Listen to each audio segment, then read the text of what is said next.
se o segredo para a gente conseguir mais coisas não for fazer mais, e sim fazer menos? Parece meio estranho, né? Pois hoje a gente vai mergulhar na ideia central do livro A Única Coisa. É uma abordagem que, olha, é surpreendentemente simples para alcançar resultados extraordinários, focando naquilo que realmente importa. Vamos começar com esse provérbio russo. A imagem é muito forte porque ela captura com perfeição um problema que, vamos ser sinceros, todo mundo enfrenta. É a armadilha da atenção dividida. Tentar fazer tudo de uma vez geralmente significa não fazer nada direito. E essa história de perseguir múltiplos coelhos, nossa, parece demais com a vida moderna, não acha? Aquelas listas de tarefas que simplesmente nunca acabam, e-mails, notificações. É uma sensação constante de estar ocupado, mas não necessariamente produtivo. É uma sobrecarga que, no fim, só leva à frustração. E essa mentalidade é o que o livro chama de a armadilha dos dois coelhos. É aquela crença de que para ter mais sucesso, a gente precisa fazer mais coisas. Mas como vamos ver, essa abordagem, na verdade, só espalha a nossa energia e faz com que a gente alcance muito menos do que seria capaz. E é exatamente aqui que entra a ideia do livro A Única Coisa. Ele propõe uma solução radicalmente simples. Para avançar de verdade, é preciso parar tudo e se concentrar em uma única e crucial tarefa. Menos coisas, mas com um impacto muito maior. Essa concentração toda nos leva ao nosso segundo ponto, o poder da simplicidade. A ideia de que menos é, na verdade, mais. É sobre ignorar todo o barulho, todas as coisas que a gente poderia fazer para se concentrar naquilo que a gente deve fazer. E o mais interessante é que essa descoberta não veio de uma teoria, mas de uma crise bem real. O próprio autor, o Gary Keller, estava no topo, sabe? Construindo uma empresa de enorme sucesso. Mas, de repente, tudo começou a desmoronar. Apesar de todo o esforço, de todo o trabalho duro, ele se sentia um fracasso, com a vida e os negócios mergulhados no caos. Desesperado, ele foi procurar um coach, e a orientação foi chocante. Pare tudo. A única coisa dele era se concentrar em uma tarefa, contratar 14 talentos específicos. O Keller achou que era muito pouco, mas o coach foi firme. Essa era a única tarefa que importava de verdade naquele momento. E aqui vem o ponto de virada. Keller se afastou do cargo de CEO para focar exclusivamente nisso. E o resultado, um crescimento médio de 40% ao ano por quase uma década. Pensa só nisso, uma única coisa mudou absolutamente tudo. Essa história é incrível, nos leva direto para a ferramenta central do livro.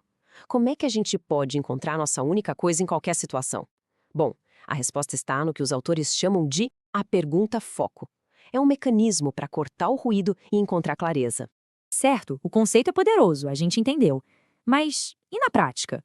Como é que se identifica essa tarefa tão importante que pode destravar resultados tão impressionantes? A resposta está nesta pergunta, que é simples, mas ao mesmo tempo muito poderosa. Qual é a única coisa que posso fazer de modo que, ao fazê-la, o restante se torne mais fácil ou desnecessário? A força dessa pergunta está na clareza que ela exige. Ela elimina o que é trivial e aponta direto para a ação de maior impacto. E o que é genial nisso, como a gente vê aqui, é que essa pergunta funciona em duas escalas.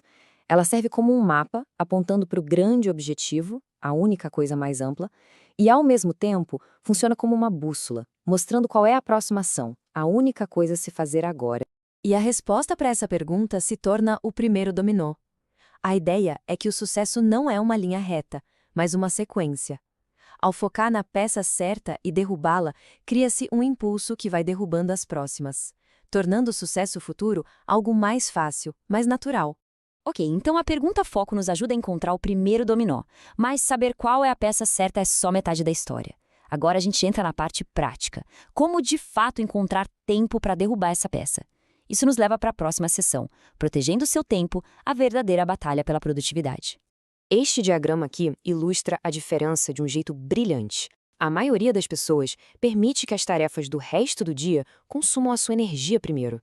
Mas as pessoas altamente produtivas, elas invertem essa lógica. Elas dedicam a melhor parte do dia, o foco principal, à sua única coisa, deixando todo o resto para depois. O método para isso é o time blocking, ou bloqueio de tempo, e é bem simples. Primeiro, usar a pergunta foco para saber o que fazer. O segundo passo é agendar um compromisso na agenda para fazer isso, de preferência umas 4 horas, se for possível. E o terceiro, e talvez mais importante, é tratar esse compromisso como o mais sagrado do dia, protegendo de interrupções a todo custo. Então, já temos a pergunta para encontrar o foco e o método para proteger o tempo. Mas o que une tudo isso? A verdade é que o processo de sucesso começa com escolha interna. É a pessoa que decide qual dominó derrubar e que protege o tempo para fazer isso. O primeiro dominó, no final das contas, é a própria pessoa. Essa metáfora do iceberg é perfeita. A produtividade que todo mundo vê, os resultados, é só a pontinha lá em cima.